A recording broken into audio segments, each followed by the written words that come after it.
Hello, Professor Patty.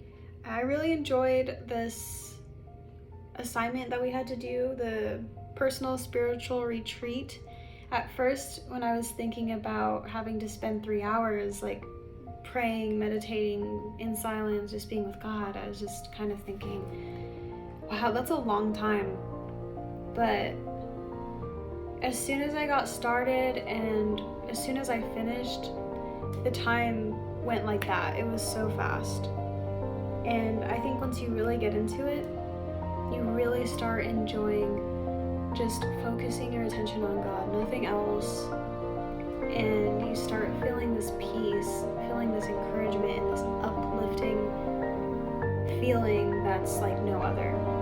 And so I really enjoyed it. I've been really wanting to challenge myself to spend more time with God and to get to know Him even more than I do now. And when it came to the spiritual retreat, I've been really struggling with some thoughts, some doubts when it comes to God and Christianity and the universe.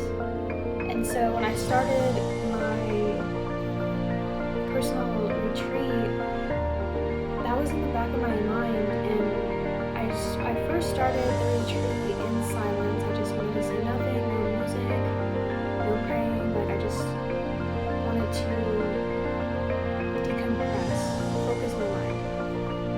And in the back of my head, I kept thinking about, is all of this for real? Is God real?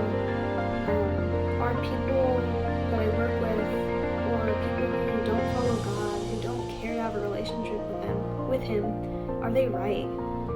Is Jesus just a myth? Are we crazy as Christians to believe that someone actually died and resurrected? Those kinds of thoughts were going through my head because I watch a lot of apologetic videos. I watch a lot of debates between atheists and Christians, or Christians and Muslims. And so many people have different perspectives on when it comes to things like the Trinity, like God is only one God, or there's no God out there at all, and the universe created itself from nothing. So it's like so many people are so fixated and confident in their perspective and in their worldview. So it kind of got into my head, God, are we right? Are you right? Are you for real?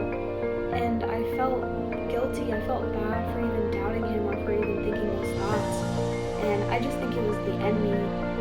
And as soon as I started and went through the retreat, those doubts in my mind began to go down. The volume was going down on those doubts because before they were so loud. And that's just something that I had to get off my chest before I started the whole thing. And I told God, Lord, I want to focus my attention on You. I know Your word is inerrant. I know Your word is true. It's inspired. It's authoritative. I need to put my focus on You and what You're saying, not on what the world is telling me. Because the human heart and the human brain are deceitful. And so I don't want to just trust my human thinking. I don't want to trust my judgments, because people fail. We are fallible human beings, and we can't trust just our judgments. So I kind of bounced around in different pieces of the face-to-face book with the scriptures. I started from day 5, I did day 7, day 12, different things like that. But one scripture that hit me was the first one that I read to myself was 1 Chronicles 16:25 through 29, saying, Lord, You are great and greatly to be praised. You are to be feared above all gods, for all the gods of the nations are idols. I will ascribe to You, O Lord, glory and strength. I will ascribe to You the glory due to Your name. And that just hit me because here I'm telling God, Lord, people are so smart in their debates and their assumptions and their judgments and explanations of how the world came to be. But no, in His word it says that He made the world. He created the heavens and the earth. And for it's saying that all the gods of the nations, like when it's talking about maybe the god of atheism, different gods like Allah or whatever else, Buddhism, Hinduism, all that stuff, reflecting on day 5 started to lift me up. And I just, needed that reassurance. God is the one true God. God created everything we know to exist. He started everything. He was the first cause, the unmade first cause. It just makes so much sense, and it takes a lot of faith to believe that, but it's so real and it's so true. I also focused on the works of God, that He created the heavens and the earth, and I wrote down how, not the laws of physics, the laws of physics didn't create the world. I watched this man named Frank Turek on YouTube. He's an apologist and philosopher, I think, and he answers a lot of tough questions about Christianity and the Bible, and he has a lot of knowledge. And he basically talks about how people who claim that the laws of physics, or whatever it's called, created everything and started everything that we know, that doesn't make sense, because laws cannot create things. Laws cannot create beings, personal beings. A personable, immaterial, spaceless, timeless being had to have created everything. So I read day 12. I was kind of just choosing random spots for some reason, and it led me to so many rabbit trails and all these thoughts and realizations, and it really got me going. It was a really good time. But I focused on the attributes of God, of God's love, loving kindness, and His faithfulness, being compared to being as high as the skies or as high as the heavens. So basically it's unending, and it's really reassuring for me, because when I'm feeling down or I'm feeling not good enough, like God's love and His faithfulness to me is never going to stop. It's always going to be there. No matter what I do, He loves me for me. Okay, so this verse really hit me hard. It was 1 Corinthians 1:25, and it was under the works of God, how your foolishness, O God, is wiser than human wisdom, and your weakness is stronger than human strength. But you choose the foolish things of the world to shame the wise, and you choose the weak things of the world to shame the strong. And again, I watch a lot of YouTube, and I don't know if you know who Joe Rogan is. He was the host of Fear Factor, and I really liked him in those shows and stuff, but as he's gotten older and I watched this one YouTube video, not that I don't like him anymore, but I kind of see him a little differently. He actually mentioned or talked about in one of his podcasts Christianity. He mentioned Christianity and God and Jesus dying on the cross, and he basically talked about how stupid it all is, how stupid that we could believe in such a thing, because it's not testable, there's no evidence. And it really hit me hard in the chest, oh my gosh, dang, he's really saying what I believe in is stupid, it's foolish. And when I read this verse, I was reassured, okay, from a human perspective, the things of God look foolish, they look weak, they just don't look right, they don't make sense.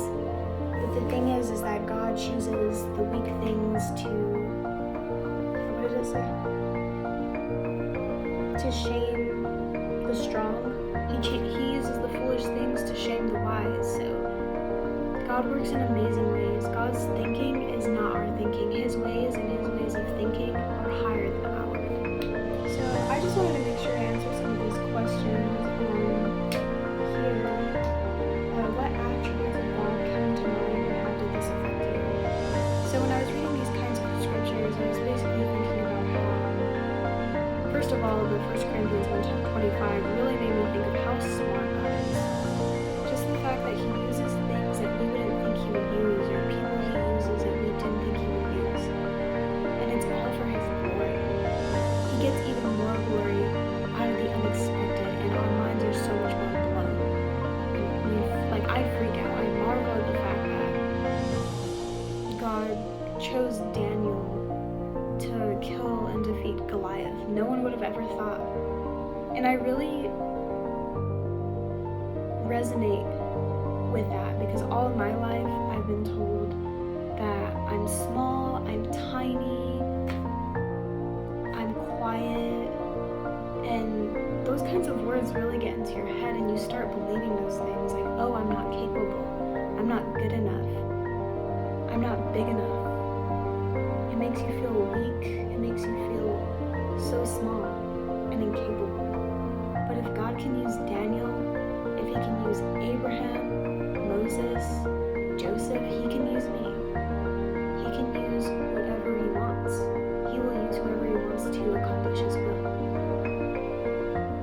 What works of God did you focus on and how did this affect you? I basically focused on, like, even when I was just sitting in solitude, like sitting in silence. When I was sitting in silence, I was focusing on picturing God just creating everything from his words, from nothing. No materials, no ground, just from nothing. And I kind of pictured that in my head, how all that went down, like the bang, planets forming, and like plants flourishing, animals and humans coming into existence. And I just marvel at the fact that God can do that. He was able to do that. And the fact that we know that information about him is amazing. What aspects of your relationship with God did you focus on and how did this affect you? But God exposes so much in me and he helps me discern a lot of things. But it's just that constant revelation and realizing and becoming more aware of myself and my sins and my mistakes and my weaknesses that encourages me to be better for him. What personal characteristics that you wish to improve did you pray over and why? I asked God to improve my memory because I love taking in information, but when it comes to regurgitating that information to somebody else, I stutter, I stumble, I say a lot. I have a hard time in my confidence in explaining the things that I'm learning, the knowledge that I'm receiving. In regards to your relationship to others, what did you pray over and why? I prayed that God would use me to speak and plant a seed into my sister. And I just see so much darkness in my sister's life, and she's changed a lot over the years. She did start her life, loving God and being this really sweet girl, and then she got depression and anxiety, and a lot of the world's influences and social media has really affected her confidence. And so I want her to be free from insecurity. I want her to be free from depression and anxiety. I want her to experience the joy and confidence God has for her. I want her to focus on him more than her. Think deeply and say how this experience affected you. Did you find any benefit having completed this focus time? Yeah, I definitely had an amazing experience. I felt so uplifted. I felt like I was learning so much. I felt like I was taking the steps to become even more closer to God than before. Spending time with God really helps me to see people a lot differently and give me the patience for people. That's what I really need, because there's some people I work with who are very irritating, and right away sometimes I make very quick judgments. Oh, that person is this and they're that, and I'm pointing out all the negative, and I'm forgetting that there's a reason why they act that way or they treat people that way, and I forget there's more that lies beneath the surface. Yeah, thanks for listening.